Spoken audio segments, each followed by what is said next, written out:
Listen, every single day we wake up facing this massive, undeniable friction.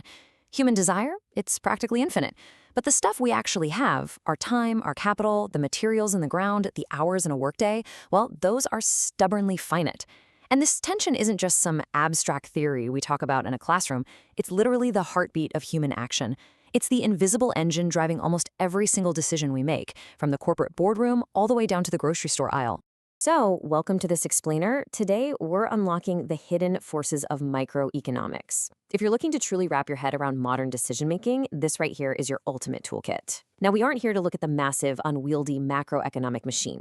Instead, we're getting granular. We're exploring the hidden forces that shape our day-to-day reality. Understanding these principles is like having X-ray vision for the economy. It lets us see the invisible logic behind why a business pivots its strategy, why certain skills get massive paychecks, and exactly how market prices are actually born. Here's our roadmap for today. We'll kick things off with the economics of choice, flow right into pricing and production, and then decode how resources are actually rewarded. After that, we'll analyze market equilibrium, separate facts from values, and finally, zoom way out to examine what all this means for societal well-being. It's a fascinating sequence, so let's jump right in. All right, part one, the economics of choice, starting with a microscopic analysis. When we zoom in closely on the individual consumer, a single household, or one specific firm, we start to uncover all these fascinating behavioral quirks and trade-offs that those giant macroeconomic aggregates completely gloss over. By looking at how these individual units allocate their scarce resources, we aren't just staring at dry data. We're analyzing real human behavior under pressure. This microscopic view is absolutely crucial, because it reveals the actual ground-level mechanics of the economy, rather than just giving us a high-altitude summary. And the inescapable reality here is that scarcity literally forces our hand. Because there's a finite supply of, well, everything, every single participant in the economy is trapped in a constant state of calculated trade-offs. You know the feeling, right? That mild existential dread of deciding whether to buy that premium morning coffee or save up for a new laptop? But that exact same pressure scales up. Producers have to rigorously decide how to allocate raw materials and labor just to survive the quarter, and even massive governments must prioritize competing needs, agonizing over whether to fund a new transit system or pump money into healthcare infrastructure. Basically, every choice demands a sacrifice. Moving right along to part two, pricing and production and how we actually determine market prices. So picture a delicate, never-ending tug-of-war. These are our two main actors in product pricing theory. On one side, you have the consumer.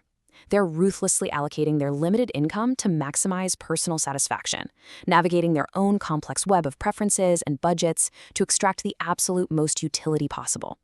On the flip side, you have the producer. They are hunting for maximum profit and efficiency, calculating exactly what and how to produce while driving their costs straight into the floor. The friction and the eventual compromise between this utility-hunting consumer and the profit-hunting producer is exactly what determines the price tag on every single good and service you interact with daily. Next up, part three, rewarding the resources, or factor pricing theory. Think about it. Before any product even hits the market, a business has to be built from the ground up. And that requires assembling the four primary factors of production. Think of it like a supply chain of rewards. First, you secure the land, the physical space, the natural resources, and you pay rent for it. Then you hire labor, rewarding human time and sweat with wages. You grab your capital, the heavy machinery, the software, the funding, and you pay interest to use it. And finally, there's entrepreneurship. That's the driving force that takes on massive risk to combine all these elements into something useful.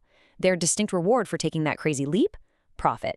This whole framework perfectly unlocks why different inputs capture different forms of wealth in our society. All right, part four, analyzing the market with equilibrium analysis. When economists analyze these markets, they're searching for a very specific, honestly almost magical occurrence, the point of equilibrium. This is that rare, fleeting moment of economic harmony where the buyer's willingness to pay perfectly aligns with the seller's willingness to produce. At this exact intersection, the market clears completely. No shortages, no overflowing surpluses. Capturing this moment allows us to understand the stable, resting pulse of a market before external forces inevitably show up and disrupt the whole thing. But let's be real, observing that perfect harmony in our chaotic real world is practically impossible without a little scientific imagination. We have to invoke ceteris paribus, which is basically the necessary fiction that all other variables remain totally constant. Like, if we want to study the coffee market, we have to temporarily pretend the price of tea, milk, and global shipping haven't violently fluctuated overnight.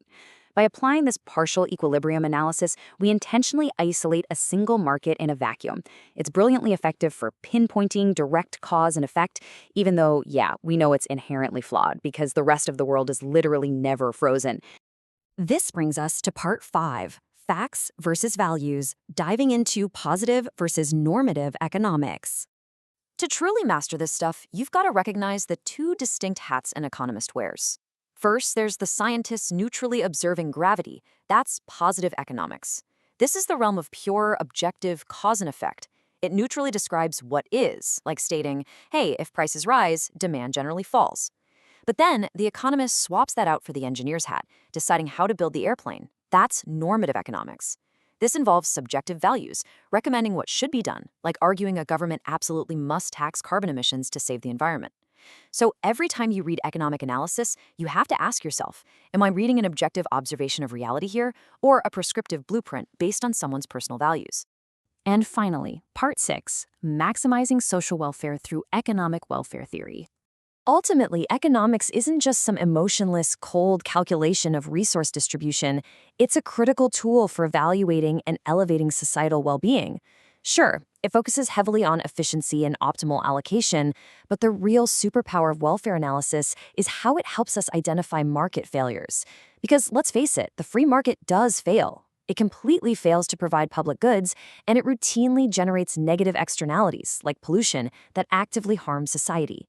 Recognizing these failures gives policymakers the framework to step in, shifting the ultimate goal from simply generating wealth to actually promoting economic justice and a genuinely higher quality of life for the people living within the system. Well, that brings us to the end of our explainer, but I really want to leave you with this thought. We've explored the friction of scarcity, the endless push and pull between buyers and sellers, and the raw mechanics of how resources get rewarded. But the ultimate question remains. When you look at the economy humming around you, are our markets simply operating efficiently, cleanly moving numbers across a ledger, or are they genuinely structured in a way that maximizes human well-being? The Microeconomic Toolkit gives you the power to investigate that for yourself. So keep analyzing, keep asking those hard questions, and hey, thanks for joining me on this exploration.